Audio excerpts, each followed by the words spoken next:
Hey, Parkinson's Warriors, Kustanbauter here. I've been living an exceptional life with Parkinson's for the past 14 years. And my mission is to help as many people living with Parkinson's live a great quality of life as possible.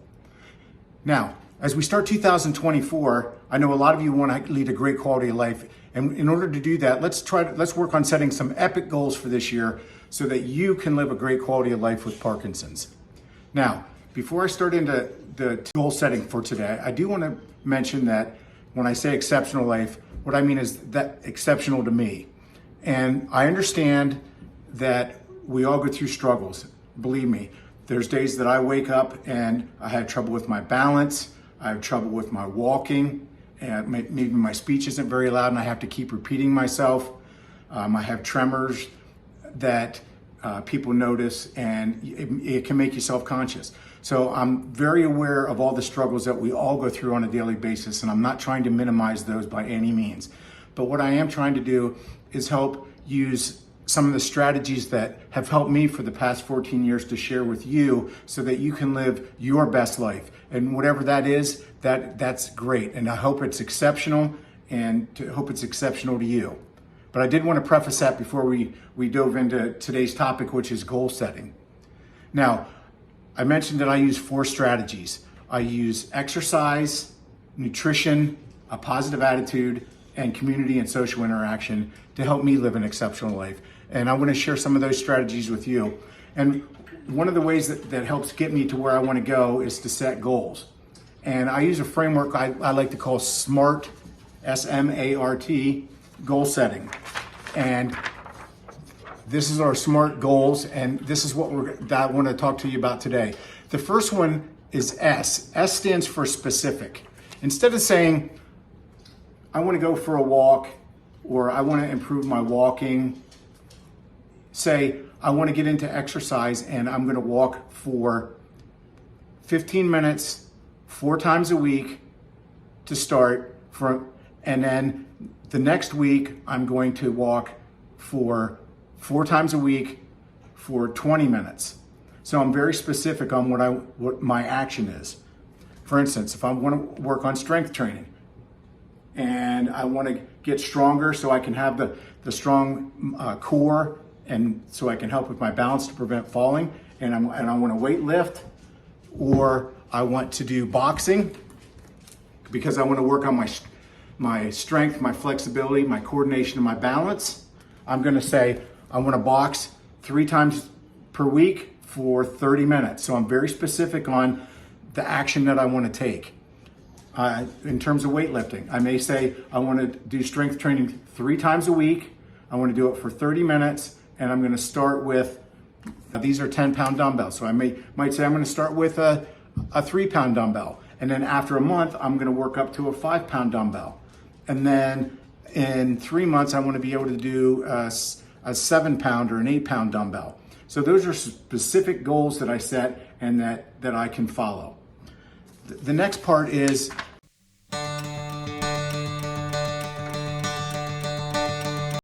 it measurable? M stands for measurable. And in terms of measuring, so if I say I want to walk for 30 minutes 4 times a week, how do I measure that? Well, I can use my smartwatch, I can use a pedometer, and I can track the number of steps that I do, I can track my time, and I can track my distance. And you don't even necessarily need to use either a smartphone or an app. If you have a specific route that's a certain distance and you want to walk 4 miles, then you say, I did my 4-mile walk, or whatever it happens to be. So it's measurable.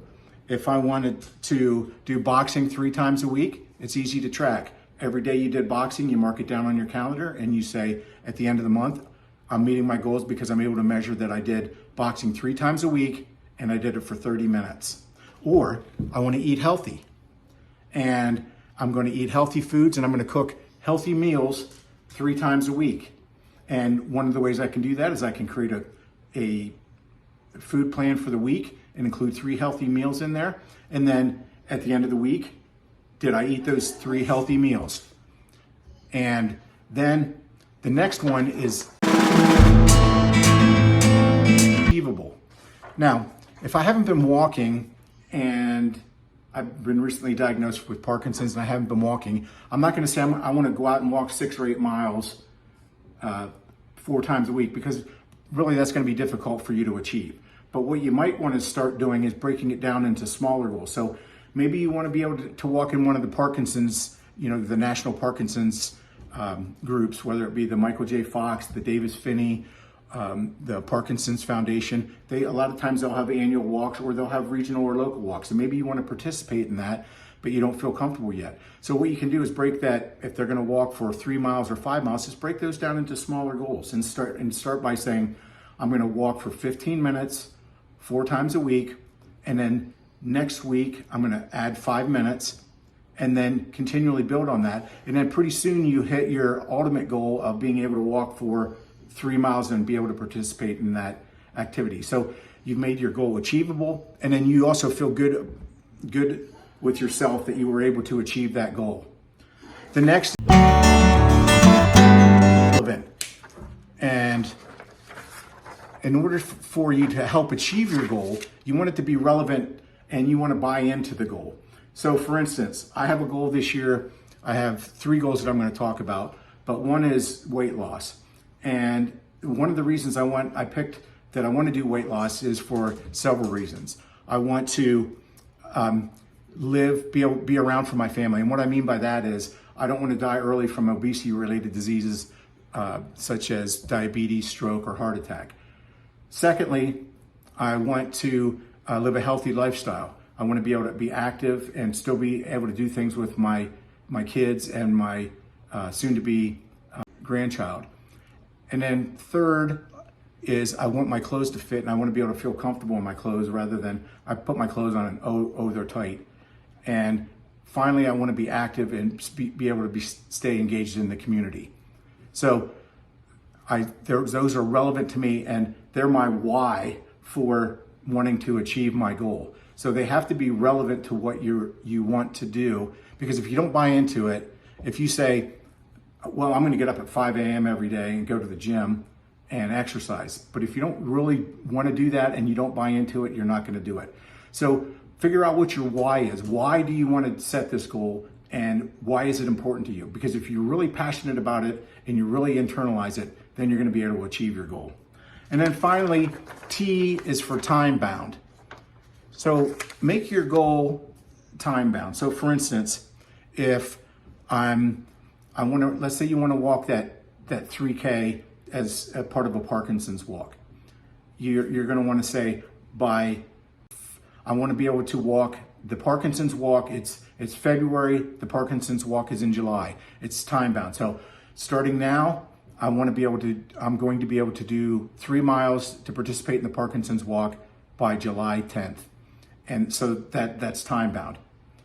Or I want to increase I'm lifting weights. I want to increase my weight once a month for the next 6 months, whether it be small incremental goals, but it's time bound.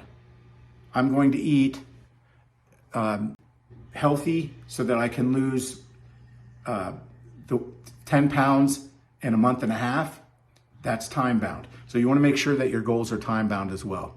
Now, I want to share my 3 major goals, or 3 epic goals from me, and get you to start thinking about setting your own SMART goals to help you live a great quality of life. Now, my 3 goals for this year, and what I'll do is I'll share in the link in the description below the tracker that I use to track my activity, my food, and my attitude and mindfulness. But my 3 goals are, number 1, I want to lose 60 pounds in 9 months, losing 1 to 2 pounds per week. So I had to ask myself, is it specific? Yes, it is. I want to lose 60 pounds, 9 months, and 1 to 2 pounds a week. Is it measurable? Absolutely. I can weigh myself every week and track my weight loss. I can track my total percent of weight loss. So it's measurable. Is it achievable? I said I want to lose 1 to 2 pounds a week, which is achievable. I'm not saying I want to lose 6 pounds a week every week for 10 weeks, because that's really not going to be achievable for me.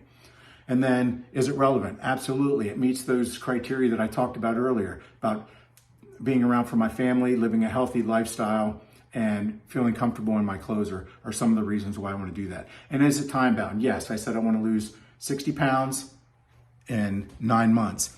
And then I can break that down as well into smaller goals and say, I want to lose in the first 45 days, I want to lose 10 pounds, and I can measure that. And then in the next 45 days, I want to lose another 8 pounds. So I can take that bigger goal, that 60-pound goal, and break it down into smaller goals. And that way you feel good and you reward yourself as you hit each of those specific achievements. And then it's time bound because I talk about the 9-month time period. And then my second goal is to exercise 7 days a week, and I'm going to include all different types of exercise. I'm going to include aerobic exercise, so I'm going to include walking, cycling, swimming, those type of activities that get my heart rate up and help build my lung capacity and my heart rate. And then I'm going to do strength training 3 times a week and do a variety of exercises because that's going to help me keep a stronger frame, prevent a lot of muscle loss, and it's also going to help me as well keep a strong core.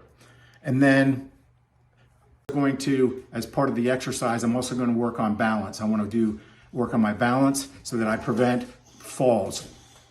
And then finally, my third goal is to have a positive attitude and meditate every day. So it's going to help reduce anxiety. It's going to help stave off some depression, and it's going to help me keep a positive attitude. And one of the ways I do that as well, besides meditation, is I have a gratitude journal that I write 3 things every day that I'm grateful for in my gratitude journal. And that could be, I'm grateful for my friends and family. I'm grateful to still be active and do the things that I want to do. And so whatever it happens to be. So it helps me start the day off on a positive note. And when you appreciate the things that you have, it makes you feel good about yourself. And then it makes you want to go out and help other people as well. So those are my 3 epic goals for this year. And hopefully you'll set some SMART goals based on what you learned today. And hopefully what I'd like you to do is hit the subscribe button and become a member of our community, because what I'm trying to build is a great community of Parkinson's warriors that wants to help each other live a great quality of life and live exceptional lives by sharing success stories, things that worked, things that didn't work, and learning from each other. So if you can hit that subscribe button, and we can build a great community and be a group of Parkinson's warriors that are unstoppable. And then also, I would like you to visit my weekly podcast.